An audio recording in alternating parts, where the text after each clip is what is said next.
Okay, so you've gotten pretty good at teeter-totter seesaw questions and other like just straight plank things like diving boards. You've gotten pretty good at hanging sign questions, so now it's time to bring in the really fun ones. They are called torque ladder problems.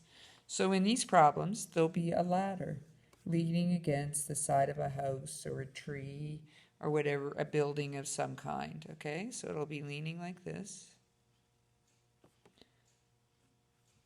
Okay, so this is my ladder. And so one needs to draw the ladder and then put all of the forces that are acting on the ladder. Okay, so always acting on the ladder will be the force of its own weight. And our ladders will always be uniform. And so its own weight will be acting halfway along its length. So we would draw that here, Fg of the ladder. Plus, there would be the forces of the people that, oh, okay, so like just imagine if, even if there was no people, that weight of the ladder would make the ladder want to rotate. Okay, now our ladder will I'll come back to the forces in a second, I jumped ahead. Our ladders will always be in static equilibrium. In other words, the sum of the torques will always be zero, and the sum of the forces will always be zero. So we'll be solving for like when the ladder is just about to rotate or just about to slip on the wall. Okay, so what are the forces? So there's the Fg of the ladder.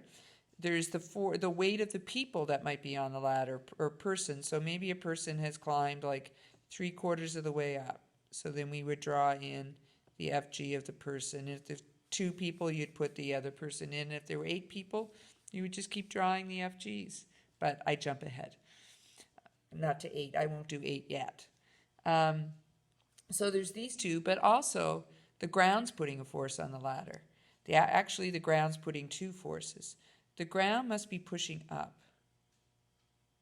And we're going to call this F normal of the ground because it's pushing back on the ladder because the ladder's acting down.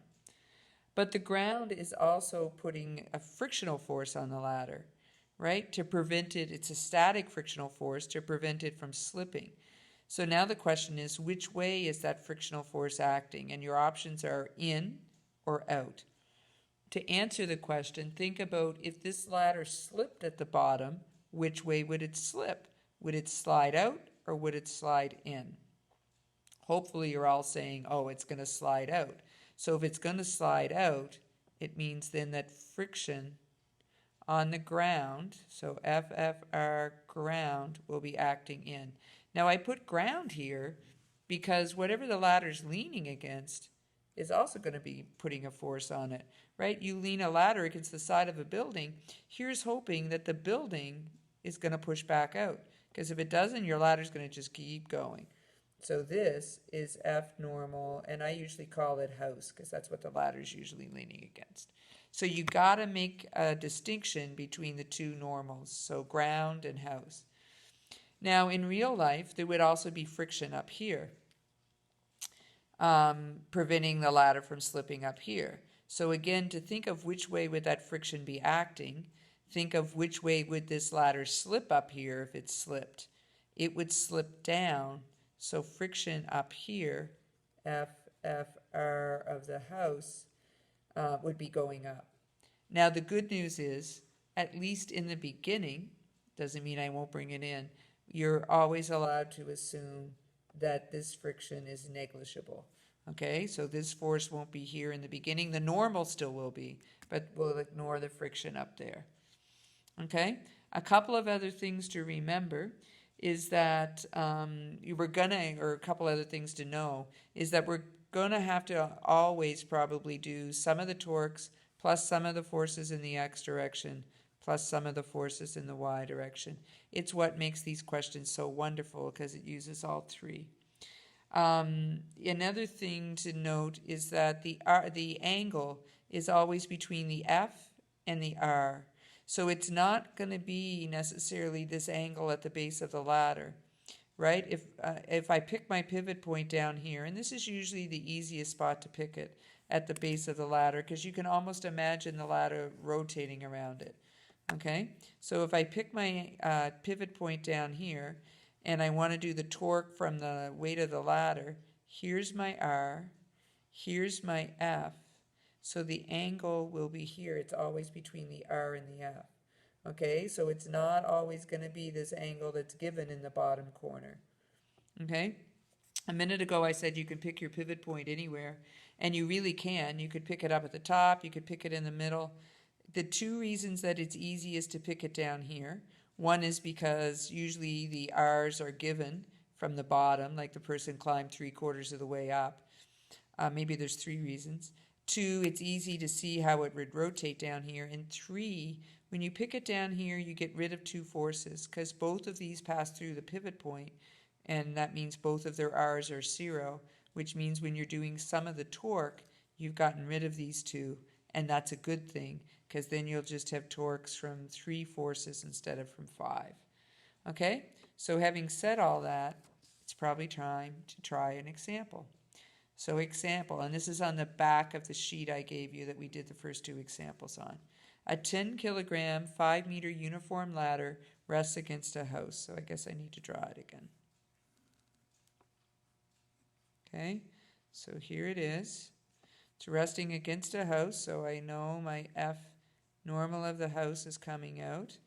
I know my F normal of the ground is going up. I know, sorry, I couldn't see because my hand was in my own light. I know my F friction of the ground is going in. Okay, what else do I know? I know the mass of the ladder is 10 kilograms, and I know the length of the ladder is 5 meters. And it's uniform, which means the FG of the ladder is exactly halfway. Then it says a 60 kilogram person, so mass of the person is 60 kilograms. 60 kilogram person climbs, I think that's 3/4, but it's hard to see around. Yeah, 3/4 of the way up, so they're here. This is FG of the person. And so the R of the person is going to be 3/4 of 5 meters. Okay? Before the ladder begins to slip, what must be the coefficient of friction? Ooh, what's mu? Between the ladder, the base of the ladder and the ground, assuming there's no friction up here. So being true to my word, no friction up here, and we're looking for the coefficient down here. Okay, so it's probably not a bad thing to start with some of the forces in the x direction. Equals max, and it says before it slips, so this will go to 0. So what are the forces in the x direction? Well, there's F friction on the ground and F normal of the house. So F friction of the ground, F normal of the house. One's going to be positive, one's going to be negative. It really doesn't matter which one's which, but what this tells us is one will be equal to the other. We don't know either of them right now, but we know one of them is equal to the other. So now we can go to some of the forces in the y direction, and that's going to be equal to MAY, which is 0. So in the y direction, we have F normal of the ground, we have F weight of the ladder, and F weight of the person equal to 0. Assuming we're going to call up positive, then this will be minus minus. And just like every other time we've done some of the forces in the y, you want to get an expression for Fn. So F normal of the ground will equal m of the ladder g plus m of the person g. And you could actually find this if you wanted, right? So you could do ladder was 10 kilograms times 9.81 meters per second squared plus 60 kilograms times 9.81 meters per second squared. So 70 kilograms times 9.81 meters per second squared. What's that going to be? 686.7 maybe? Newtons. Okay? You could have also left it like this, but maybe for an early one, you could fill your numbers in for now.